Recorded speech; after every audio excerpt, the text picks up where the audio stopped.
بسم اللہ الرحمن الرحیم۔ ناظرین کرام، آج بغیر کسی تیاری، بغیر کسی ٹاپک کے میری ایک ترینہ خواہش تھی، میرے بڑے بھائی ملا مقصود احمد بٹ صاحب جو میرے لیے سورس آف انسپائریشن، میرے بڑے بھائی مقصود احمد بٹ صاحب آج ہماری شخصیت ہیں۔ میں خود ان کی خدمت میں اس لیے حاضر ہوا ہوں کہ یہ میرے لیے سعادت ہے اور ان کا مقام تو یہ ہے کہ شاید ہی کہ کسی کو اپنا انٹرویو۔ مقصود احمد بٹ صاحب کو میں نے طالب علم کے طور پر، بلکہ سب سے پہلے اپنے بڑے بھائی کے دوست، لاء کالج میں میرے ایڈمیشن کے لیے، پھر طالب علمی کے زمانے میں ان کو لیڈرشپ میں دیکھا، پھر ان پر ایک مقدمہ بن گیا، اس میں جیل چلے گئے۔ پھر جیل میں انہوں نے جس طرح وقت گزارا، انہوں نے مولانا حضرت لوہانی کی یاد تازہ کرا دی اور کاموکی سے بلانگ کرتے، لیکن گجرانوالہ کے لوگ دعوے دار ہیں کہ مقصود بٹ صاحب ہمارے لاہور میں آئے تو لاہور کے لوگ کہتے ہیں مقصود بٹ صاحب ہمارے۔ بٹ صاحب گجرانوالہ کی کوئی پرومیننٹ فیملی ایسی نہیں جو ان کو اپنے گھر کا فرد نہ سمجھتی ہو، کوئی فرد ایسا نہیں جس نے مصیبت اور دکھ کے وقت ان کو پکارا نہ ہو، اور کوئی لمحہ نہیں کہ ان کی طرف سے کبھی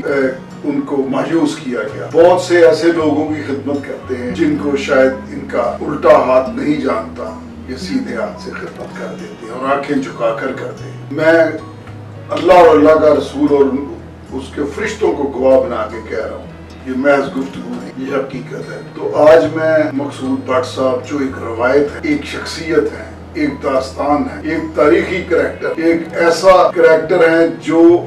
سوسائٹی میں موجود ہے مگر ادروائز افسانوں میں، کتابوں میں، کہانیوں میں پائے جاتے ہیں۔ تو میں شروع کرتا ہوں، ابھی بالکل میرے علم میں نہیں کہ میں نے بٹ صاحب سے کیا بات کرنی اور سلام کرنا ہے۔ السلام علیکم۔ وعلیکم السلام۔ آصف صاحب، آپ نے جس انداز میں میرے محاسن بیان کیا، میں اس قابل تو نہیں، لیکن میرے مناقب کے بارے میں بھی آپ نے بات نہیں کی۔ مجھ میں بہت سارے مناقب بھی ہیں، لیکن اصل بات یہ ہے کہ آصف صاحب آپ نے الفاظ کا جو انتخاب کیا ہے وہ میرے لیے سعادت ہی نہیں، میرے لیے باعث فخر بھی ہے اور ایک بھائی کی پرخلوص محبت کا آشیانہ بھی ہے اور شاخسانہ بھی ہے۔ میں سمجھتا ہوں آصف عنایت سے میں نے جب یہ لاء کالج میں داخلے کے لیے آئے، اس سفر سے لے کر، اس آغاز سے لے کر، وکالت کے میدان میں بھی اور زندگی کے شعبوں میں بھی، جب بھی ان سے بات کی، ایسے ہی بات کی جیسے میں نے اپنے چھوٹے بھائی سے بات کی۔ اور جب یہ معاملہ ہو تو یہ گفتگو جس کا انہوں نے آغاز کیا ہے اس کو میں ایسے ہی شروع کر سکتا ہوں کہ تفصیل سے کہوں تو کہے جاؤں تاب حشر، اجمال سے کہوں تو فقط ایک لفظ ہے۔ وہ ایک لفظ کیا ہے؟ وہ معرفت یہ جذبات ہے، وہ شہر ذات ہے، اور وہ شہر ذات جن کے سارے دروازے اندر کی طرف کھلتے ہیں۔ اور اندر کی طرف کھلنے کا مقصد یہ نہیں ہے کہ میں اور وہ اندر سے ایک دوسرے سے محبت کرتے ہیں، اندر سے محبت کرنے کا یہ انداز اشوب آگہی سے نکلتا ہے، اور مجھے ان کے اشوب آگہی پہ بھی فخر ہے۔ اور اشوب آگہی آصف صاحب جانتے ہیں بہت بڑا عذاب ہے، اور جس بندے کو اشوب آگہی کا جنون ہو جائے اس کے لیے تو یہ زندگی بالکل ہی ایسے ہے کہ زندگانی عبارت ہے تیرے جینے سے۔ اور پھر میں سمجھتا ہوں کہ زندگی کی حقیقت اور زندگی ہے کیا؟ زندگی ایک موج ہے، دریا سے اٹھنے کے بعد اگر ساحل سے نہ ٹکرائے تو مرنے والے کی آنکھیں اور بمر کی آنکھیں دونوں اس کے ماتم میں روتی رہتی ہیں۔ آج میں قبرستان سے سر جھکائے واپس چلا آ رہا تھا تو میں نے کہا کہ اس کو بالکل میں دعویٰ ہے، تو آواز آئی ضمیر لالا میں روشن چراغ آرزو کر دے۔ میں نے آرزو کا ایک چھوٹا سا چراغ روشن کیا، تحد نگاہ چراغ ہی چراغ، تحد خیال روشنی ہی روشنی۔ آصف صاحب سے جب بھی میری بات ہوئی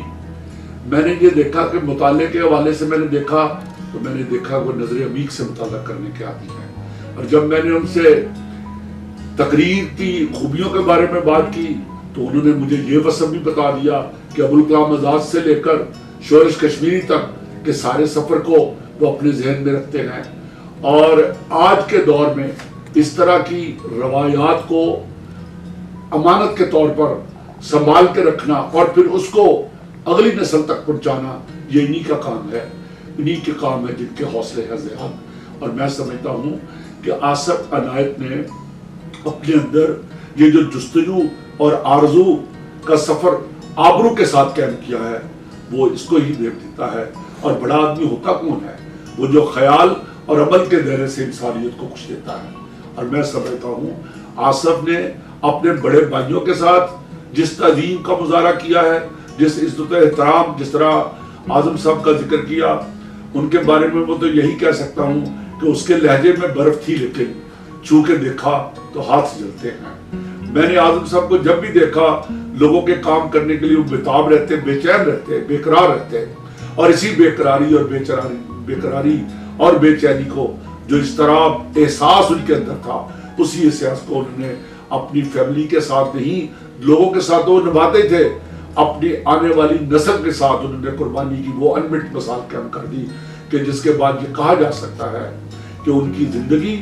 ہمارے لیے ایک تحفہ ہے، اور ایسا تحفہ ہے جو کہ ایک محسن کی صورت میں ہے، اور قرآن نے اس کی سند دے دی ہے، واللہ یحب المحسنین، اللہ احسان کرنے والوں کے ساتھ محبت کرتا ہے۔ وہ اہل احسان میں شامل تھے، اہل کمال میں شامل تھے، اہل جمال میں شامل تھے، اور میں سمجھتا ہوں محسن اور شہید میں تھوڑا سا فرق ہوتا ہے۔ محسن کی زندگی تحفہ ہوتی ہے، اور شہید جان کا نذرانہ دے کر زندگی کو جاوداں کر دیتا ہے۔ اعظم صاحب کا شمار ایسے ہی لوگوں میں ہوتا تھا کہ بجھا کے رکھے دے تھے، یہ کوشش بہت ہوا کی تھی مگر چراغ میں کچھ روشنی ادا کی تھی۔ اس کے بعد معظم صاحب کی انہوں نے بات کی۔ معظم صاحب میرے ساتھ کالج کے زمانے میں تھے، بظاہر تو وہ ایک پہلوان لگتے تھے کیونکہ باڈی بلڈنگ میں ان کا اتنا مقام تھا کہ وہ مسٹر گجرانوالہ بھی رہے، پھر مسٹر پاکستان کے بھی انہوں نے مراحل طے کیے، لیکن وہ اندر سے اتنے صاف اور شفاف انسان تھے کہ مجھے جس طرح انہوں نے جیل کی بات کی، پس دیوار زندہ کے میرا ذکر کیا، جس مقدمے میں ہم پنجاب یونیورسٹی کے کیس میں اندر چلے گئے، چلو جیسے بھی تھا، لیکن معظم صاحب کو بھی ایک نہ کردہ گناہ کی حسرت کی ملے داد، یا رب اگر ان کردہ گناہوں کی سزا ہے، وہ بھی ایک دوست کی وفاداری میں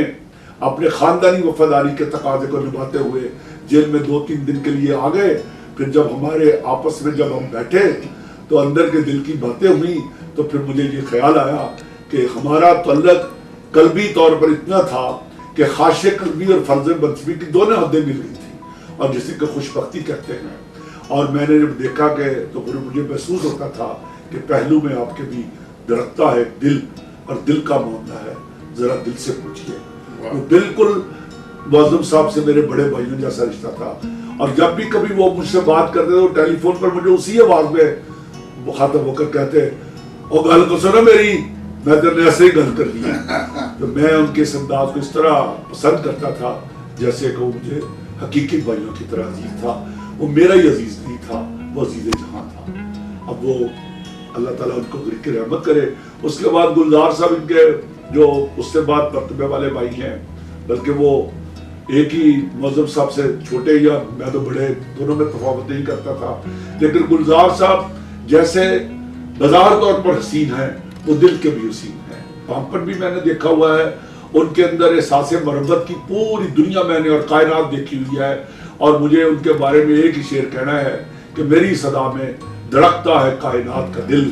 بطرز خاص غم عام لے کے آیا ہوں۔ میں نے جب بھی ان کو جیل میں سپرنٹینڈنٹ کے طور پر، ڈپٹی سپرنٹینڈنٹ کے طور پر، اسسٹنٹ سپرنٹینڈنٹ کے طور پر دیکھا، میں نے دیکھا کہ مفلوق الحال لوگوں سے بھی وہ اسی طرح ہی پیار کرتے تھے جیسے وہ کسی سیاسی رہنما سے کرتے تھے۔ وہ عام قیدی کے درد کو بھی ایسے ہی محسوس کرتے تھے اور رو پڑتے تھے، ان کی آنکھوں میں آنسو میں دکھتا تھا، اور آپ دیدہ ہو جایا کرتے تھے کسی آدمی کی غربت کو، اسرت کو دیکھ کر۔ تو ایسے لوگ جن کے بارے میں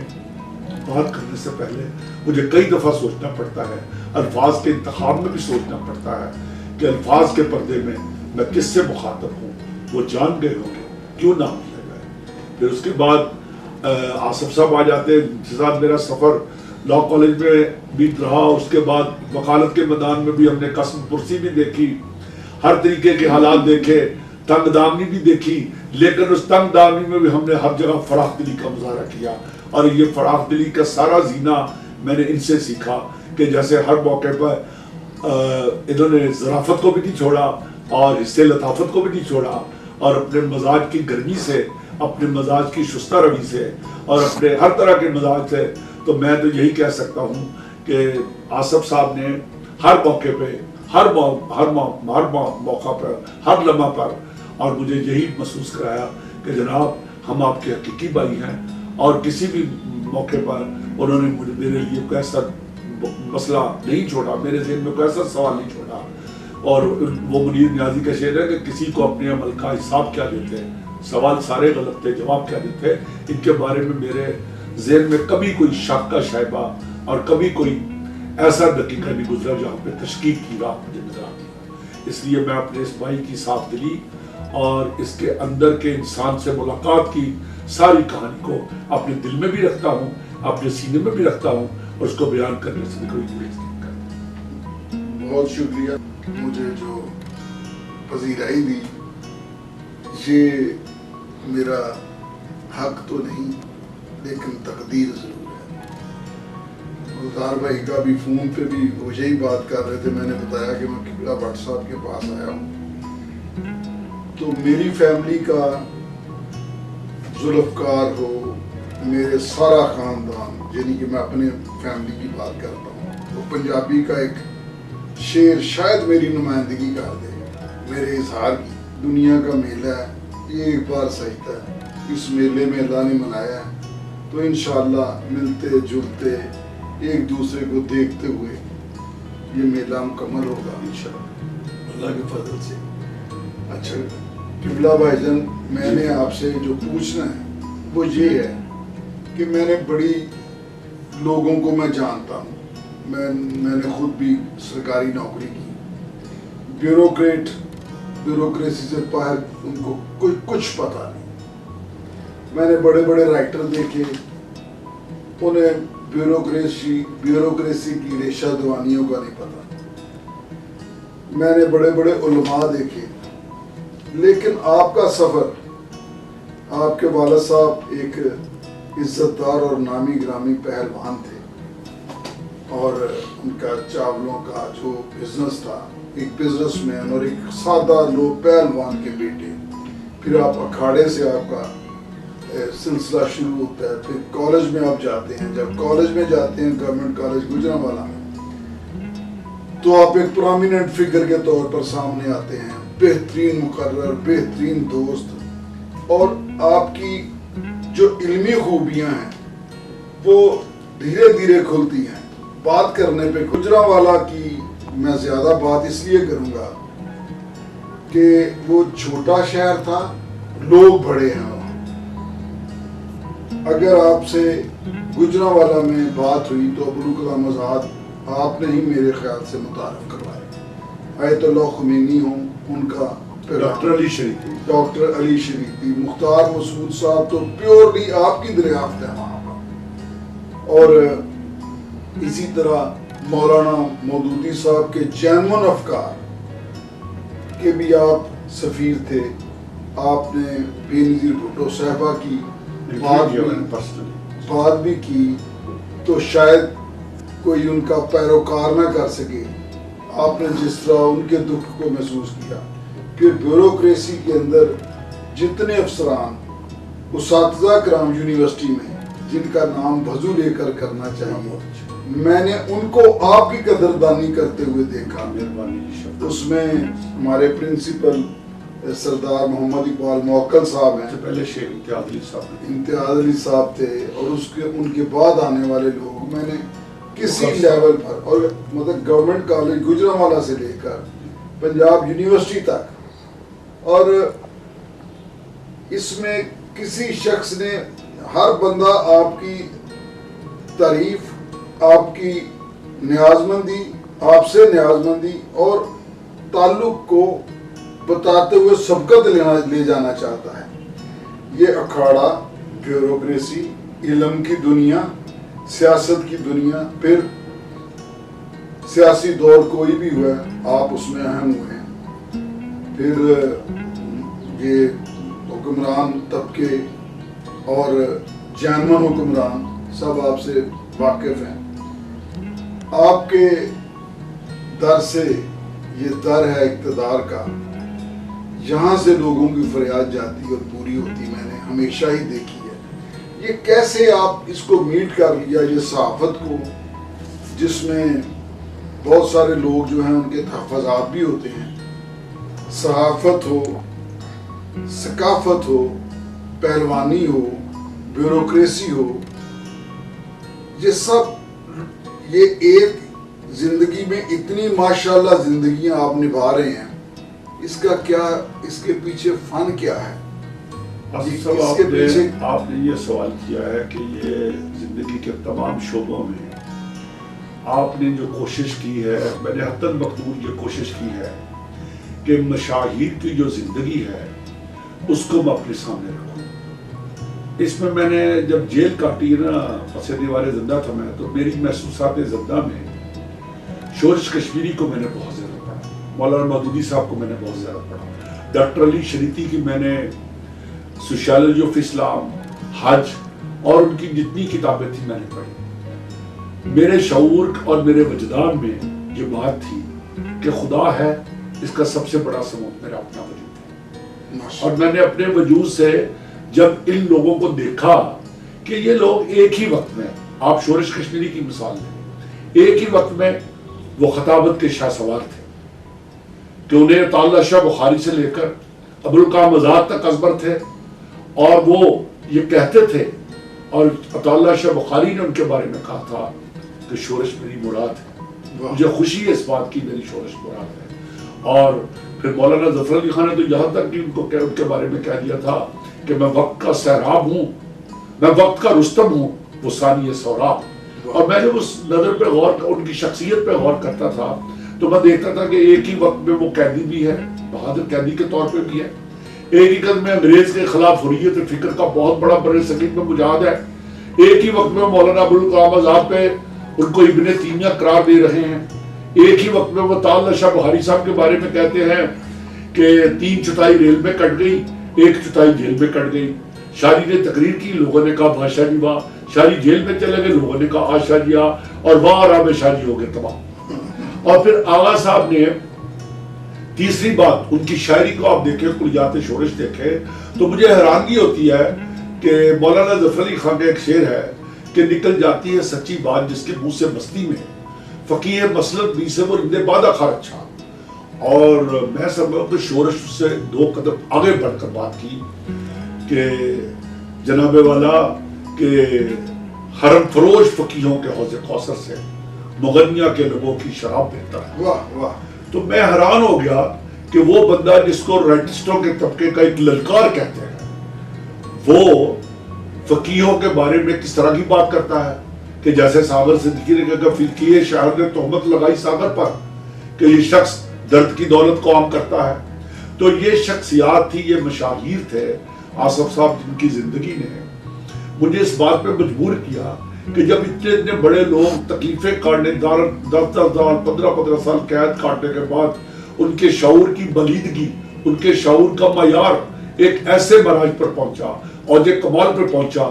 تو میں کیوں نہیں ان کی تقلید کرتے ہوئے اس سارے شعبوں میں اپنے کام کر سکتا ہوں. لیکن آصف صاحب اس بات کو یاد رکھیں کہ انسان کا علم محدود ہوتا ہے، عطا الہی لا محدود. واہ ماشاءاللہ. اور سب سے بڑی بات یہ ہوتی ہے کہ اعتراف عظمت کے لیے باعظمت ہونا ضروری ہے. اور میں نے ان لوگوں کو باعظمت اور باادب ہوتے ہوئے دیکھا ہے. وہ آدمی اعتراف عظمت کرتا ہے، خود باعظمت ہوتا ہے، اور وہ آدمی ہی بڑا ہوتا ہے جو وہ ایزرا پاؤنڈ نے ایک دفعہ کہا تھا وہ مقناطیس کا حق ہو گیا ہے جو لوگوں کو اپنی طرف کھینچتا تھا. تو لوگوں کو اپنی طرف کھینچنے کے لیے ایک جو طاقت ہوتی، جو توانائی ہوتی، جس کو مرکز مائل قوت کہتے ہیں، وہ آپ کو اللہ کی طاقت کے بغیر، اللہ کی توفیق کے بغیر، توفیق عزوی کے بغیر آپ کو حاصل نہیں ہو سکتی. اور مجھے جیل میں واصف صاحب کے ساتھ میرا تعلق تھا. واصف علی واصف صاحب تھے، وہ اردو بازار میں، یہ پرانی نارکری میں ایک اردو سائنس کالج انہوں نے بنایا ہوا تھا، وہاں پہ وہ انگلش لٹریچر پڑھاتے تھے. تو میں ایک دفعہ ان کو ملنے کے لیے گیا، تو پھر ان سے میری بڑی یاد دلہ ہو گئی. وہ مجھے جیل میں خط لکھتے تھے، تو ایک دفعہ انہوں نے مجھے اپنی پہلی کتاب، سیالکوٹ جیل میں تھا، تو انہوں نے مجھے بھیجی. اس میں انہوں نے کرن سورج ان کی کتاب تھی، اختصاریت ہے ان کے، تو انہوں نے اس میں مجھے کتاب منسوب کی اور مجھے اوپر لکھا کہ مقصود بیٹے کے لیے اس دعا کے ساتھ جس کا ذکر کرنا مشکل ہے. واہ. تو میں نے یہ کتاب گجرانوالے میں میرے دوست طاہر جمیل بٹ سول جج تھے، وہ مجھے اور خواجہ شمائل مجھے جیل میں ملنے کے لیے آئے، تو وہ کتاب میں ان کے ساتھ، ان کے عزیز تھے جہانگیر میر، اس کو دے دی. اور آج وہ جہانگیر میر واصف فاؤنڈیشن گجرانوالے کا صدر ہے. اور وہ کتاب میں نے اس کو، جو مجھے انہوں نے بھیجی تھی، وہ میں کتاب ان کو دی تھی. تو واصف صاحب نے مجھے جیل میں لکھا کہ منزلیں طے کرنے والے کو خبر نہیں ہوتی کہ منزلیں طے کرانے والا اسے کہاں کیسے کس مقام پہ لے جا رہا ہے، بس جو عطا ہو جائے الحمدللہ، جو نظر آ جائے سبحان اللہ، اور دعا ہے کہ انشاءاللہ تعالی۔ انہوں نے مجھے کہا کہ مقصود زیادہ علم اور تحقیق کی ضرورت نہیں، بس اللہ کے فضل کا ذکر ہی اللہ کے فضل کے حصول کا آغاز ہے۔ تو میں آصف صاحب سمجھتا ہوں کہ اللہ کے فضل کا ذکر ہی، جیسے وہ کہا ہے کہ لا بذکر اللہ تطمئن القلوب، بے شک اللہ کا ذکر ہی دلوں کو اطمینان دیتا ہے، شہر دل کو اطمینان ہی وہ دیتا ہے، شہر تسلی بھی یہی قائم ہوتا ہے، اور شہر اطمینان بھی یہی قائم ہوتا ہے۔ اور شہر اطمینان اگر قائم ہو جائے انسان کے پاس تو انسان سے بڑا کوئی احساسہ نہیں ہوتا۔ تو مجھے واصف صاحب کی یہ بات یاد ہے، جیسے آپ نے پنجابی کا ذکر کیا تو انہوں نے مجھے رہائی سے قبل یہ بشارت دے دی تھی، اور پنجابی میں مجھے نظم لکھ کے بھیجی تھی کہ بندہ میں ہر دا عرض گزارش کردہ رستہ دیکھ کرتا، اور اس کے بعد مجھے اللہ تعالیٰ نے رہائی دی۔ میں سمجھتا ہوں یہ اللہ کا خاص کرم ہے۔ پھر میں ان کے پاس حاضر ہوا تو انہوں نے مجھے بہت تلقین کی۔ میں آج تک واصف صاحب کے ان ارشادات کو اور ان کے کلمات کو، ان کی دعاؤں کو آج بھی اپنی زندگی میں فخر کے طور پر محسوس کرتا ہوں۔ پاکستان میں کوئی ایسا ادیب نہیں جس کے ساتھ میں نے ذاتی طور پر بن شفا ملاقات نہ کی ہو، لیکن وہ واصف باوصف تھے۔ میں نے دیکھا کہ اشفاق احمد ادوانی قدسیہ جیسے بڑے دانشور اور ادیب بھی واصف علی واصف کے مطرف تھے، اور جب بھی انہوں نے قذافی اسٹیڈیم کے پاس جب وہ لیکچر دیا کرتے تھے صوفیزم پہ، مسٹسزم پہ، ان کے گرویدہ تھے۔ اس کے بعد مجھے آصف صاحب ڈاکٹر رفیق پروفیسر رفیق صاحب سے ملنے کا بھی 3-4 بار موقع ملا ہے۔ میرے ایک دوست شوکت صاحب تھے، وہ مجھے لے جاتے تھے ان کے پاس، تو وہ علم الاداد اور علم الاسما کے حوالے سے ان کے پاس بڑا نالج تھا۔ بلا شبہ وہ ایک بہت بڑے اسکالر تھے، لیکن یہاں میں ایک بات واضح کر دوں، انگلش لٹریچر کا جو بھی آدمی ہوگا وہ نیچر کی ساری خصوصیات سے واقف ہونے کے بعد آپ کو اردو ادب میں بھی ایسا ہی نمایاں نظر آئے گا۔ آپ اس میں دیکھ لیں پروین شاکر نے انگلش لٹریچر میں نے کیا، لیکن اردو ادب کی دہلیزوں کو اس نے اس طریقے سے عبور کیا ہے کہ لوگ کہنے پر مجبور ہو گئے کہ گریز پر لمحوں کی دہلیز پہ ایک لڑکی کھڑی ہے اور اپنے خدا سے دعا کر رہی ہے کہ اللہ مجھ پہ میرے اندر کی لڑکی منکشف کر دے۔ تو اس پہ پھر اللہ نے اس کے اندر کی لڑکی منکشف کر دی۔ گویا احمد ندیم قاسمی صاحب کو وہ اپنا استاد مانتی ہے، تسلیم کرتی ہے، لیکن نوجوانوں کی شاعری میں اور رومانوی شاعری میں اور ادب کے سلسلے میں اس نے وہ معیار قائم کیا ہے کہ آج تک اس کے کئی اس طرح کے شعر ہیں کہ بندہ سوچتا ہے کہ یار یہ عطا اللہ تعالیٰ کی ذات اس کو کیسے کرنی۔ پھر وہ آپ کو پتہ ہی ہے بلاشبہ وہ کسٹم میں بھی افسر رہی، اور انہوں نے اپنا جو 4 کتابیں ان کی ہیں پڑھنے کے بعد بندہ اس نتیجے پہ پہنچتا ہے کہ شعبہ آگری سے بڑا عذاب کوئی نہیں ہے۔ اس کے پاس شعبہ آگری کو محسوس کرنے کی پوری قوت تھی، اور یہ قوت اس کو اللہ نے عطا کی تھی۔ تو میں سمجھتا ہوں کہ جتنی شخصیات، جتنے یہ لوگ نابغہ روزگار شخصیات جتنی بھی ہیں، جس میں آپ بہادر یار جنگ کو لے لیں، خالدہ ادیب خان کو لے لیں، سروجنی نائیڈو کو لے لیں، مختار مسعود صاحب کو لے لیں۔ اب مختار مسعود صاحب کے بارے میں آپ نے کہا کہ مختار مسعود صاحب کو آپ نے متعارف کرایا، میں ان کے کردار سے متاثر ہوں۔ ہمارے گجرانوالے میں خواجہ صدیق قمر صاحب ایک بڑے بیوروکریٹ گزرے ہیں، اب وہ ریٹائرڈ زندگی گزار رہے ہیں۔ ان کی بہن ایک ان کے چھوٹے بھائی جوید مسعود صاحب کی اہلیہ تھی، تو میرا ان کی وجہ سے رغبت بھی تھی ان کے ساتھ۔ پھر میرے استاد محترم پرنسپل شیخ امتیاز علی، اللہ ان کو صحت دے، بڑے بیمار ہیں آج کل، ان کے وہ فرسٹ کزن تھے۔ اور یہ گجرانوالے میں ہمارے کشمیری شیخ آفتاب صاحب تھے، کشمیری برادری کے صدر، ان کے یہ بھتیجے تھے۔ تو مختار مسعود صاحب سے میں ان کے گھر شادمان میں بھی جاتا رہتا تھا۔ ان کی کتاب واضح دوست سے میں بہت متاثر تھا، مجھے اس کے اکثر اقتباسات زبانی یاد ہے، اور ان کے فکرے کی ساخت جو ہے ان کے بارے میں مجھے سراج منیر نے ایک دفعہ کہا کہ وہ اپنے فکرے کو مختار صاحب بتا دیتے، میں ایک ایک فکرے کو 10 مرتبہ لکھتا تھا تاکہ اس فکرے کی نفاست اور اس کی ساخت میں کوئی ایسا ڈھول نہ رہ جائے جو کسی پڑھنے والے کو یہ محسوس نہ ہو کہ اس بندے کو ادب کی قدر نہیں ہے۔ اور علی گڑھ کو انہوں نے چھوٹا پاکستان کہا ہوا تھا، اور پاکستان کو ایک بڑا علی گڑھ وہ کہتے ہیں۔ یہی ان کی آخری کتاب حرف شوق ہی ہے،